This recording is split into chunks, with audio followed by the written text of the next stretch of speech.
لمناقشة هذا الموضوع يحضر معنا ضيفا في بلاتو الرئيسية السيد طارق الأتلاتي رئيس المركز المغربي للدراسات والأبحاث الاستراتيجية. أهلا بك أستاذ. أهلا وسهلا، تحية لك ولمشاهدي القناة الأولى. أستاذ أتلاتي، نحن أمام مناورات هي في الحقيقة ليست بالجديدة، مناورات معادية للمغرب، هذه المرة من داخل البرلمان الأوروبي. من يقف وراء كل هذه المضايقات أستاذ أتلاتي؟ نعم، لا شك وأننا نعيش فصلا من الفصول الأخيرة لمحاولة الاعتداء على المملكة المغربية. فمنذ اعتلاء جلالة الملك محمد السادس نصره الله للعرش، والآلة آلة الأجندات المعادية تشتغل اليوم مرة أخرى، تشتغل في ظرفية جد محددة. لا شك وأننا اليوم المتتبع من رجال الفكر ومن الساسة ومن الدول العظمى والمؤثرة خارج إطار حتى أوروبا كلها تعلم بأن المملكة المغربية بقيادة جلالة الملك قد ارتقت من دولة عادية طموحة إلى قوة إقليمية في الجنوب الأوروبي. وبالتالي لا شك وأنه هناك من لا يستسيغ هذا الأمر، وبطبيعة الحال يعاكس المصالح العليا للمملكة المغربية. لاحظنا ذلك فيما يرتبط بقضية وحدته الترابية.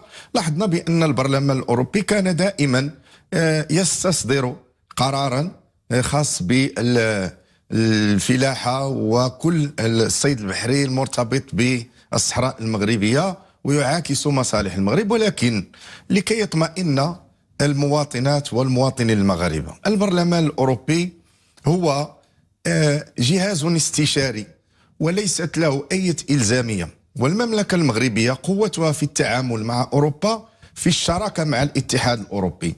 لماذا؟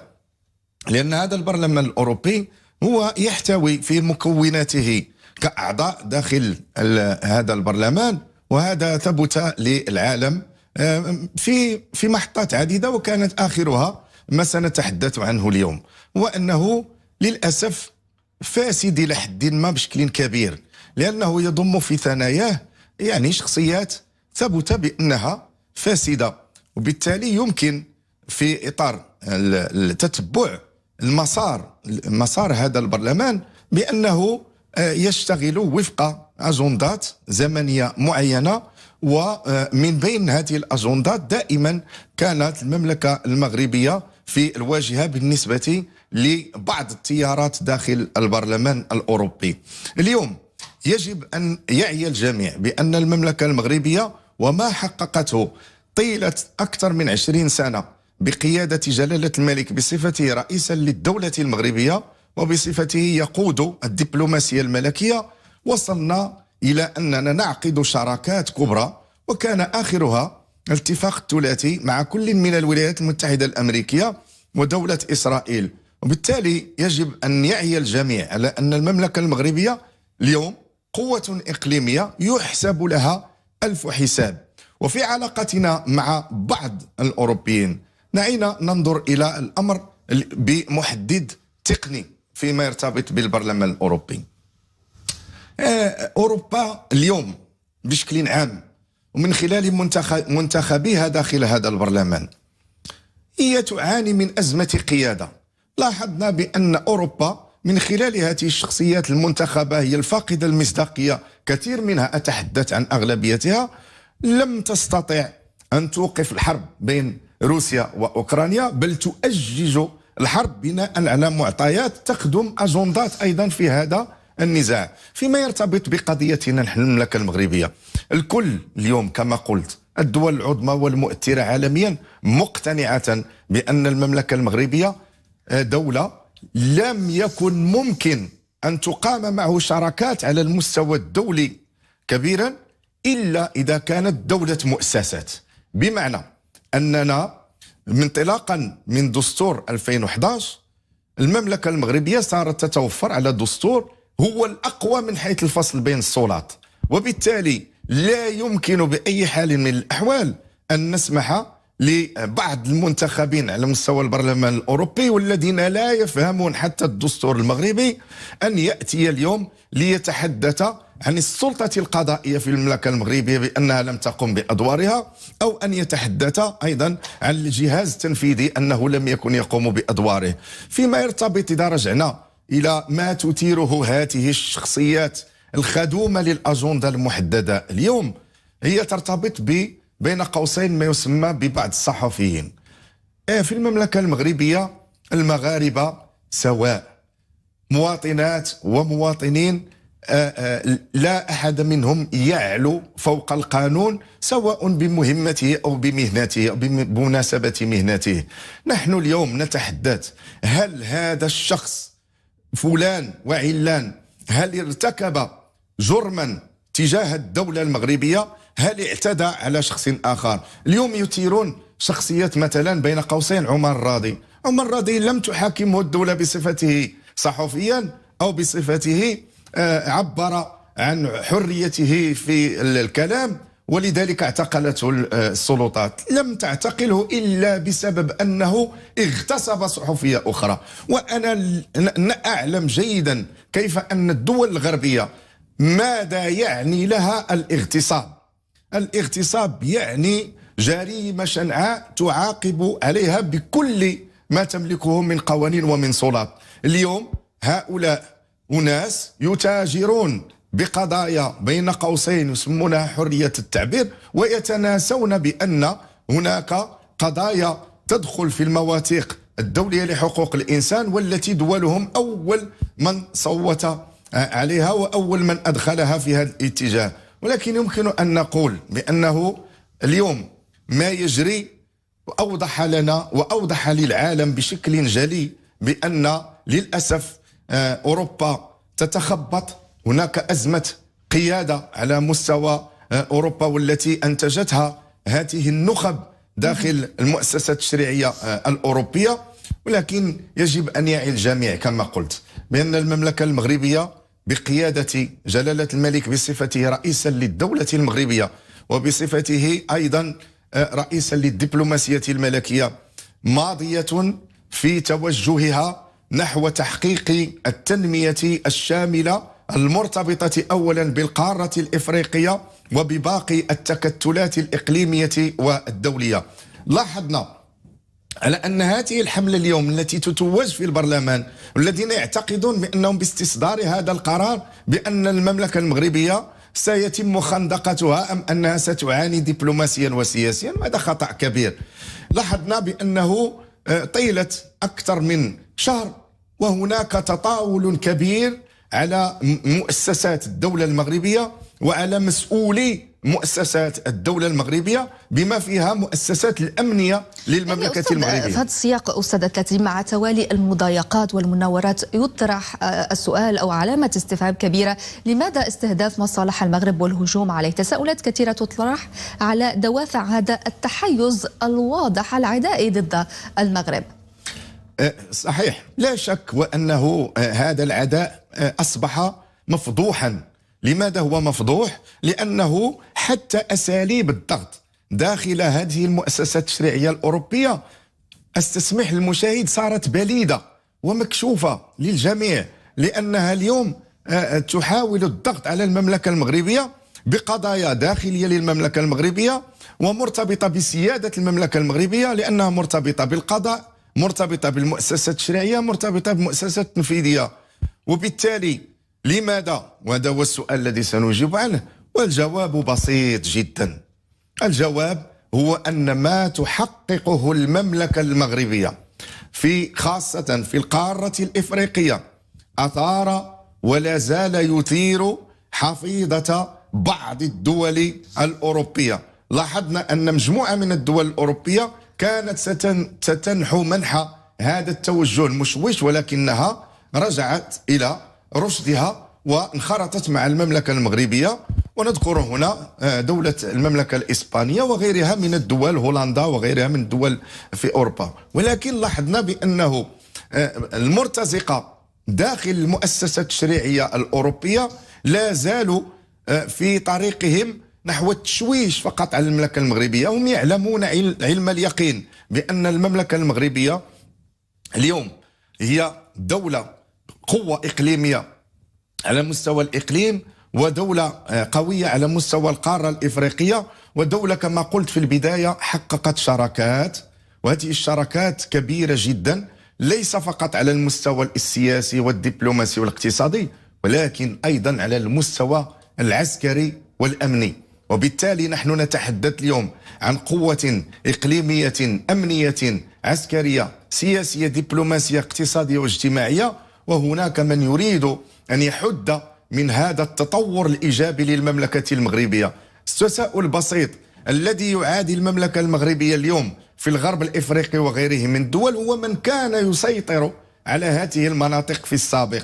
اليوم المملكة المغربية من حقها كدولة إفريقية شريك للدول الأفارقة أن يكون منافسا لهذه الدول الأوروبية، وهذا أمر عادي وطبيعي. على كل ما ذكرته أستاذ أتلاتي، المغرب بعلاقاتها القوية مع الاتحاد الأوروبي كدول واتحاد، بقوة مؤسساته واقتصاده، بالثقة التي يحظى بها في المنتظم الدولي، إلى أي حد أصبحت مكانته، ريادته، قوته الإقليمية مصدر قلق وإزعاج لبعض الأطراف التي تتحين الفرص لاستفزازه؟ نعم، هو صحيح أنه بالنسبة لبعض الدول التي اليوم تعاني فشلا في أوروبا، أقول تعاني فشلا وتراجعا خطيرا على جميع الأصعدة في مستوياتها الاقتصادية وخاصة الاجتماعية، وأنا من هذا الباب نعتقد بأنها دولة اليوم هي تتخبط فقط في المشاكل الاجتماعية وتحاول تصدير هذه المشاكل بمعاكستها للتطور الإيجابي للمملكة المغربية. لاحظنا بأن مجموعة من الدول الأوروبية التي كانت تعتقد في نفسها بأنها قوة مؤثرة عالميا فشلت على المستوى البحر الأبيض المتوسط جيوستراتيجيا أمام تركيا، واليوم تحاول أيضا أن تعاكس مصالح العليا للمملكة المغربية على المستوى الجنوب الأوروبي في شمال إفريقيا. والمملكة المغربية كما قلت هي قوة اليوم بشكل واضح للجميع، ومعاكسته ومعاكسة مصالحه العليا ولن يكون يعني بمر الكرام. فهذه دولة أقوى ما فيها هو اللحمة المغربية وتشبت الشعب المغربي بالعرش. وبالتالي من هذا الباب أنا أقول كلمة غير مسموح اليوم لبعض الأصوات، إذا كانوا خونة الخارج معروفين في الخارج مأجورين، غير مسموح لبعض الأصوات داخل المملكة المغربية أن تكون صوتا نشاز على مستوى سيادة المملكة والحفاظ على المصالح العليا للمملكة المغربية. وبالتالي نحن أمام مواجهات إذا صح التعبير بأشكال مختلفة على مستوى إثبات وجود المملكة المغربية دوليا وقاريا. لاحظنا معاكسات مجموعة من الدول المأجورة كجيراننا المأجورين من بعض الدول الأوروبية، والذين لطالما عاكسوا المملكة المغربية ولم يحققوا أي شيء، بل بالعكس ما حققته المملكة المغربية طيلة 50 سنة مثلا على مستوى قضية الوحدة الترابية، وواضح اليوم لكل العيان على المستوى الدولي. الكل اليوم هناك ارتفاع وتزايد على مستوى الاعتراف بالصحراء المغربية وبسيادة المملكة على أراضيها، وهناك تطور اجتماعي، والمملكة المغربية ماضية في بناء واستكمال بناء الدولة الاجتماعية، ونحقق هذه ليست مزايدة. المملكة المغربية اليوم تحقق اجتماعيا واقتصاديا ما لم تعد تقوى بعض الدول الأوروبية على تحقيقه اليوم في هذه الظرفيات المشوبة بالنزاعات الجهوية، حروب وأزمات تلت كوفيد ولا زال مستمرا. وبالتالي نقول اليوم على الجميع أن يكون معبأ وراء جلالة الملك. نحن لا نخشى لومة لائم، لأننا ماضين في تحقيق التنمية في إطار تعاقد قوي ومسؤول، ولن نسمح بأي تطاول على مؤسسات الدولة، وخاصة المؤسسات الأمنية التي طالما حمت هذه الدول التي اليوم تشوش علينا من خلال برلمانها. مؤسسات لا جيت ولا مؤسسات لا ديستي وغيرها من المؤسسات لطالما حمت أوروبا من حمامات دم.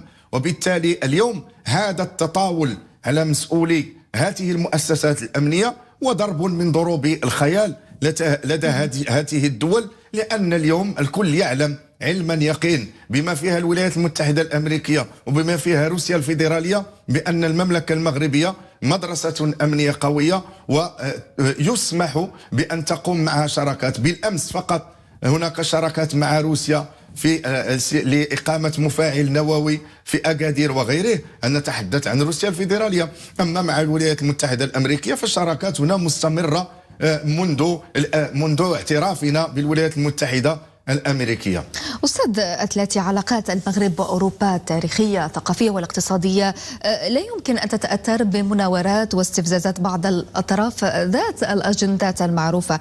ما الأسس والمرتكزات التي تجعل هذه الشراكة المغربية الأوروبية أكثر متانة، أكثر قوة، وبالتالي أكبر من مجرد مناورات واستفزازات؟ صحيح، وهذه ده صح التعبير من القلة القليلة التي تخدم أجندات أجنبية داخل البرلمان الأوروبي، هي في الواقع لا تحرج المملكة المغربية بقدر ما تحرج الجهاز التنفيذي لأوروبا الذي هو الاتحاد الأوروبي. لأن الاتحاد الأوروبي هو دائما يعبر، ولاحظنا بأن جوزيف بوريل في زيارته الأخيرة للمملكة المغربية كان واضحا في أن الشراكة مستمرة مع المملكة المغربية، وأن المملكة المغربية شريك معتمد ويعتمد عليه على كافة الأصعدة. وبالتالي كل من يتناول هذا الخطاب التشويشي ونعتبرهم جزءا من كل داخل القارة الأوروبية،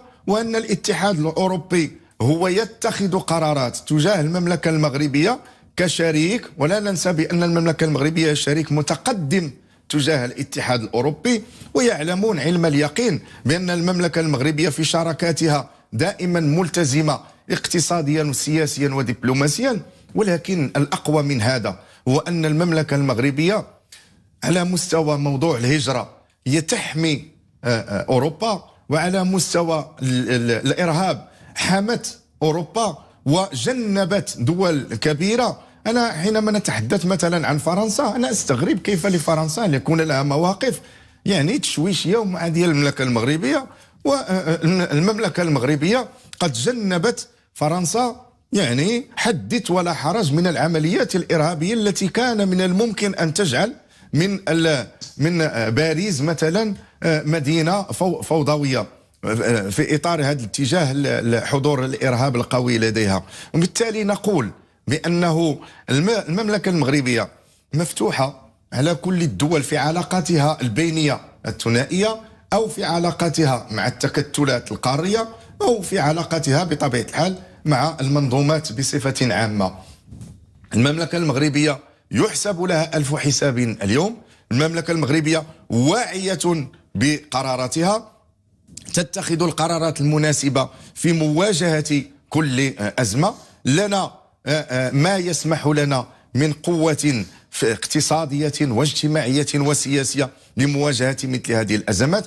ونركز على نقطة أساسية: المملكة المغربية دولة ذات مؤسسات، وإذا كان البرلمان الأوروبي للأسف الذي يدعي الديمقراطية وهو مؤسسة تشريعية وهم منتخب من طرف الأوروبيين ويحاولون تغليب السياسة السياسوية على الديمقراطية وعلى حقوق الإنسان، إذا كانت جريمة الاغتصاب بالنسبة لهم لا شيء، فأنا أستغرب اليوم عن أي ديمقراطية يتحدث هؤلاء البرلمانيون داخل البرلمان الأوروبي. نحن اليوم نعتمد المواثيق الدولية. المملكة المغربية ملتزمة، لم تعد تتحفظ على أي تحفظات فيما يرتبط بحقوق الإنسان، وهذا موثق في دستور سنة 2011.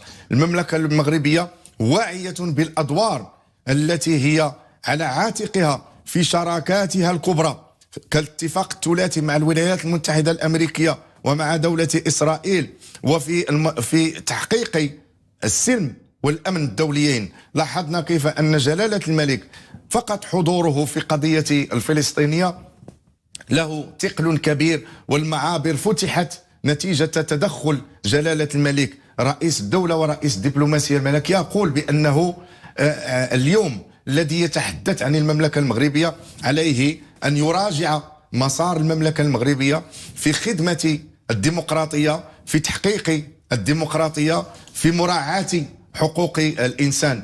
ما وصلنا إليه اليوم هو نتيجة لمسار طويل أكثر من عقدين، وفي إطار لحمة قوية بين الشعب، ولكن يبدو بأنه شرذمة قليلة هي أصوات النشاز، وتغرد بتغريدات هذه الأصوات داخل البرلمان الأوروبي. أنا بالنسبة لي هم فاقدون للشرعية، لأن منطلقاتهم ليست المواثيق الدولية لحقوق الإنسان وليست الديمقراطية، وإنما أجندات محددة بعينها. الأستاذ طارق أتلاتي، أذكر أنتم رئيس المركز المغربي للدراسات والأبحاث الاستراتيجية، شكرا لك على كل هذه الإضاءات القيمة وحضورك معنا. شكرا. مرحبا.